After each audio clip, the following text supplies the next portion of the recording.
Hello भाई लोग, तो कैसे हो आप सब? और स्वागत है आप सभी का आज की वीडियो के अंदर। आज की वीडियो में अपन बात करने वाले हैं, जैसे कि आपने भाई टॉपिक देख ही लिया होगा, भाई थंबनेल देखा तभी आप इस वीडियो पे आए हो। तो जो चीज़ आप जानने चाहते हैं उसी के बारे में आज अपन बात करेंगे कि भाई अपन जब ट्रेडिंग करते हैं तो उसके अंदर अपन कंसिस्टेंसी कैसे बिल्डअप करें, अपन भाई कैसे कंसिस्टेंट ट्रेडर बन सके, इसके बारे में आज अपन बात करेंगे। जैसे कि देखो कि भाई कंसिस्टेंट होता क्या है। कुछ लोग आप लोग समझते हो कि भाई सर कंसिस्टेंस मतलब होता है कि, जैसे कि अपन बात करें कि सर कंसिस्टेंसी होता है, कंसिस्टेंसी मतलब कि भाई डेली, मैं डेली ट्रेड करूँ, उसको कंसिस्टेंसी बोलेंगे। चाहे से कि मैं डेली मार्केट के अंदर बैठूं और डेली की डेली ट्रेड करूं, जो कि भाई हर मोस्टली ट्रेडर ये समझते हैं, बट ये चीज़ नहीं होती।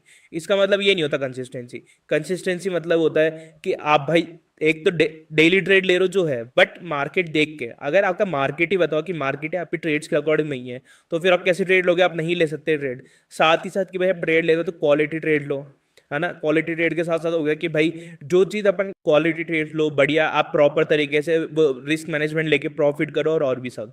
जैसे कि देखो अपन कंसिस्टेंसी का मतलब समझते हैं कि, जैसे कि देखो अपन कंसिस्टेंसी का मतलब समझते हैं क्या है कि भाई कोई चीज अपन बार बार करें सेम एफर्ट्स और सेम इनपुट्स के साथ, है ना। जैसे कि ट्रेडिंग में प्रॉपर तरीके से अपन समझे कि भाई प्रॉपर तरीके से अपन स्टॉप लॉस लगाना, स्टॉप लॉस के साथ साथ भाई रिस्क मैनेजमेंट करना, अपना रिस्क मैनेजमेंट हो गया। रिस्क मैनेजमेंट रखने के साथ साथ भाई प्रॉपर चार्ट एनालाइज करना, चार्ट एनालाइज के साथ सही क्वालिटी ट्रेड, जो कि अपन ने भी बात करी, सही क्वालिटी ट्रेड्स करना, अच्छे रिस्क रिवॉर्ड रखना कि भाई प्रॉफिट शेयरिंग जो अपनी रिस्क रिवॉर्ड होगा वो प्रॉपर तरीके से करना। सिर्फ ट्रेड्स करना ही एक फिक्स नहीं होता, अपने को सारी चीजें प्रॉपर कंसिस्टेंसी के साथ करनी पड़ती है कि भाई सारी चीज अपने को करना जरूरी है। अपने को प्रॉपर एसेट लगाना जरूरी है, टारगेट हो गया। ये नहीं है कि मार्केट में कहीं भी अपन ने ट्रेड ले ली और या फिर भाई आज की दिन भर की ट्रेड नहीं हुई तो भाई अब तो करनी है तो भाई अपन मार्केट में घुस गए।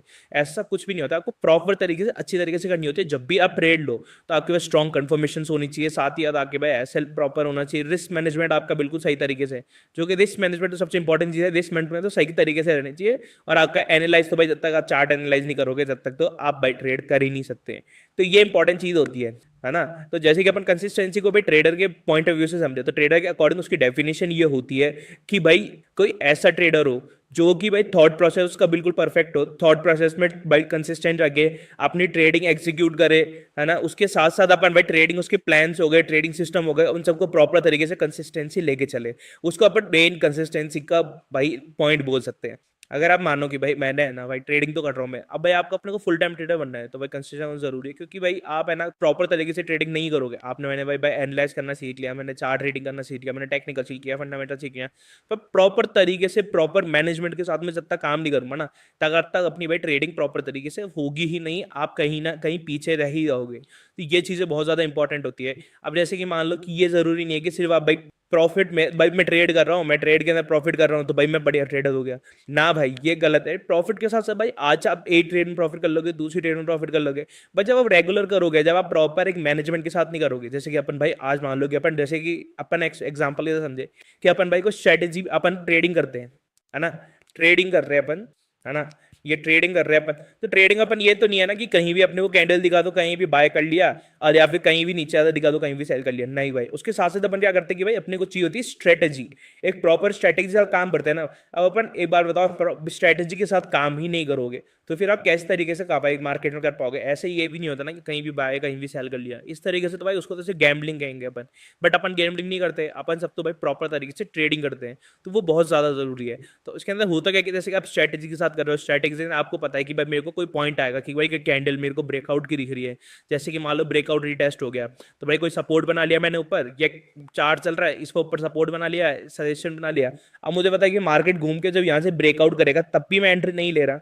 मैं क्या करूंगा कि भाई उसके रीटेस्ट का क्या करूंगा, फिर वो घूम के मार्केट जब रीटेस्ट पे आके घूमेगा ना, तब मैं एंट्री करूंगा। और उसके बाद मेरा भाई एग्जीक्यूशन बढ़िया जाएगा। उसके अंदर क्या हो गया कि भाई ये तो हो गई मेरी स्ट्रेटेजी, हो गई बिल्कुल फिक्स हो गई। नीचे मेरा यहाँ पे जो कैंडल के नीचे स्टॉप लॉस था वो बिल्कुल फिक्स हो गया कि वो स्टॉप लॉस रहना है। मेरा रिस्क मैनेजमेंट हो गया कि भाई मेरे को कितना स्टॉप लॉस रहना है, कितना मेरा प्रॉफिट जाएगा। साथ ही मेरा रिस्क रिवॉर्ड रेशियो हो गया कि भाई मेरा 1:3 है, 1:4 हो गया। जो भी सब है सब कुछ अपन देख के चीजों को करेंगे। तो भाई कंसिस्टेंसी क्या होता है, बहुत ज्यादा जरूरी होता है। आप जब भाई चीजों को बार बार सेम तरीके से रिपीट करोगे, सेम तरीके से काम करोगे, उसके साथ साथ भाई आपको क्या करना है कि स्टार्टिंग के अंदर भाई जरूरी नहीं होता हर बंदे का कंसिस्टेंसी, कंसिस्टेंट नहीं हो पाता हर बंदा। है ना। ये बहुत ज्यादा भाई प्रॉब्लम होती है लोगों की, क्योंकि मेन चीज तो क्या होती है कि आदमी रिस्क मैनेजमेंट नहीं कर पाता। तो वो चीज आपको स्टार्टिंग में नहीं आएगी। आपको क्या करना है, धीरे धीरे जब आप प्रैक्टिस करोगे मार्केट के। अभी यार बताओ, आप जब अपन ट्रेडिंग कर रहे थे तो ट्रेडिंग अपने को स्टार्टिंग के अंदर ही सब कुछ थोड़ी ना आ गया था। अपन क्या कर रहे थे कि भाई धीरे धीरे अपन काम कर रहे थे, धीरे धीरे अपन ट्रेडिंग करी, सब कुछ करी। जब जाके अपने को भाई थोड़ा बहुत प्रॉफिट होने लगा, अपने को मार्केट एनालाइज करना आया। मार्केट एनालाइज के साथ साथ फिर अपन ने रिस्क मैनेजमेंट थोड़ा बहुत करना सीखा। रिस्क रिवॉर्ड हो गया, सारी चीज़ आपने धीरे धीरे करके सीखी, तब आपको समझ आया। तो ये सारी बहुत ज़्यादा इंपॉर्टेंट चीज़ है। तो वैसे ही आपको ये सब समझ नहीं आएगा, पर हाँ धीरे धीरे बिल्कुल आपके है ना, जैसे आपका रूल बना लो कि हाँ भाई मेरे को इसी स्ट्रेटेजी पे काम करना है, मेरे को डेली का इतना ही रिस्क लेना है। मेरे को पता है कि मान लो मेरी 10,000 की मेरी है ना, 10,000 की कैपिटल है मेरी, है ना भाई 10,000 की कैपिटल है, जस्ट अज्यूम। तो मुझे पता है कि इसके अंदर मेरे को 2% यानी 200 रुपये का पर डे का लॉस लेना है, तो मैं 200 का ही लूंगा। अगर उसके ऊपर मेरा लॉस फिक्स होता है कि भाई मैं ज़्यादातर ट्रेड कर रहा हूँ, मैं मोस्ट प्रोबेबली तो मेरी प्रॉफिटेबल ही होनी चाहिए जब आप बढ़िया ट्रेडर बन चुके हो। तो ये तो पता है कि आपको भाई प्रॉफिटेबल ही होना है। बट ठीक है, कभी कभी ये भी होता है कि हर बंदा प्रॉफिटेबल नहीं हो, हर बंदा प्रॉफिट हर ट्रेड के अंदर प्रॉफिट नहीं करता, कभी कभी स्टॉप लॉस भी होता है। तो आपको पता है कि मेरे को भाई पर ट्रेड का लॉस मान लो 50 का लेना है, और भाई टोटल ओवरऑल लॉस जो पर डे का होगा वो 200 लेना, 200 से ज्यादा नहीं रहना मेरे को। और साथ ही मेरे को पता है कि भाई प्रॉफिट, ये तो आपकी कीमत ही नहीं, प्रॉफिट तो भाई जब तक आप कर रहे हो करे जाओ, आप कैपिटल डबल करो ट्रिपल करो, कौन मना कर रहा है। क्योंकि प्रॉफिट में कोई रिस्क नहीं है अपने को। प्रॉफिट तो भाई जितना आप चाहो उतना कर सकते हो, बट अपने को भाई रिस्क मैनेजमेंट अपने को वो प्रॉपर तरीके से फिक्स रखना पड़ेगा, उसके साथ काम करना पड़ेगा। इसके लिए आप एक और चीज भी कर सकते हो कि भाई आपको करना क्या है। मान लो स्टार्टिंग है आपकी, आप थोड़ी बहुत गलतियां कर रहे हो। मान लो कि मैंने ना सब कुछ सीख तो लिया, मैंने रिस्क मैनेजमेंट सीख लिया, मैंने वो क्या बोलते हैं एनालाइज करना सीख लिया, मैंने सपोर्ट रेशन सीख लिया, कुछ भी है।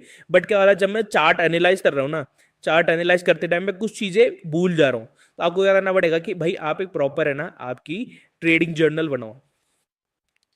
ट्रेडिंग जर्नल, ये सबसे इंपॉर्टेंट चीज है स्टार्टिंग लाइफ के अंदर। ये आपको लगेगा कि भाई क्यों बनानी है, मैं चार्ट एनालाइज कर रहा हूँ, मैं ट्रेडिंग कर रहा हूँ, मैं सब तो कर रहा हूँ।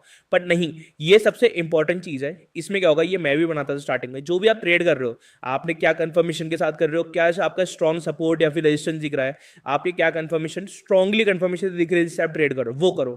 क्योंकि उससे होता क्या है, क्योंकि आप भाई ट्रेड करते टाइम उसको फिल करोगे ना। भाई मान लो मेरे को है ना कोई रीजन फिल करना है कि भाई मैं क्यों लिए ट्रेड, तो उस टाइम क्या होगा कि आप कोई फालतू की ट्रेड ले रहे हो, या फिर मान लो कि भाई मेरे को यहाँ से लग रहा है कि भाई मेरे को बाय करना सेल करना है, तो ये चीज आप जनरल में नहीं लिखोगे कि मुझे लग रहा है। वहां पे आपको क्या लिखना है कि प्रॉपर स्ट्रॉन्ग आपको रीजन लिखना है। तो उस टाइम क्या करोगे, नहीं यार मेरे पास कोई स्ट्रॉन्ग, अब जब आपको भाई रियलाइज करोगे कि मेरे पास कोई स्ट्रॉन्ग तो भाई रीजन ही नहीं है, स्ट्रॉन्ग रीजन नहीं है, तो मैं किस तरीके से भाई ट्रेड करूँ। ये तो फिक्स है ना कि भाई अपने पास स्ट्रॉन्ग रीजन ही नहीं है, तो अपन भाई किस बेस पे ट्रेड कर रहे हैं। तो फिर आप क्या करोगे, वो जो फालतू की ट्रेड्स होगी ना उसको आप छोड़ना प्रेफर करोगे। उसके बाद जब आपके पास स्ट्रॉन्ग कंफर्मेशन दिखेगा, आपको पता कि हाँ मैं ये लिख सकता हूँ कि मेरे पास स्ट्रॉन्ग कंफर्मेशन है और ये सही है, तब आप प्रॉपर तरीके से ट्रेड कर पाओगे और अच्छा खासा प्रॉफिट कर पाओगे। और अगर तब भी मान लो कोई आपको फिर भी कोई मिस्टेक्स होती है आपसे, कोई एनालाइज करने में या फिर किसी चीज़ है, और आपने भाई मान लो छोटा मोटा लॉस कर लिया भाई, इसमें आप भाई स्टॉप लॉस चल रहा है, छोटा मोटा लॉस कर रहे हो। आप लॉस करने के बाद क्या देखोगे कि हाँ भाई मेरा लॉस हुआ है, तो फिर उसको एनालाइज करोगे आप चीज़ को। अब मान लो आप अभी भी एनालाइज कर रहे हो, फिर एनालाइज करने के बाद क्या होगा, आप एनालाइज करा, 2-5 मिनट याद करा, और फिर आप वापस भूल जाओगे, या फिर एक दिन 2 दिन याद रख लोगे उसको। बट लिखने के बाद क्या होता है, आदमी लिखता है ना, अपन आज पढ़ाई करते हैं तो पढ़ाई अपन क्या बोलते हैं अपने पेरेंट्स को, बोलते हैं कि भाई लिख लिख के करो। क्यों? क्योंकि भाई लिखने के बाद है ना चीज़ें अच्छी तरीके से याद होती है। वैसे सेम चीज़ यहाँ पे होता है कि आप ये भाई चीज़ें एक एक चीज़ लिखोगे ना, तो आपको प्रॉपर तरीके से याद भी रहेगी, और आपके पास एक है ना पूरा चार्ट भी रहेगा कि हाँ भाई मेरे पास यहाँ मैंने ऐसे गलती करी थी, यहाँ मेरा इस वजह से लॉस हुआ है, यहाँ पे इस वजह से इस रीजन से प्रॉफिट हुआ है।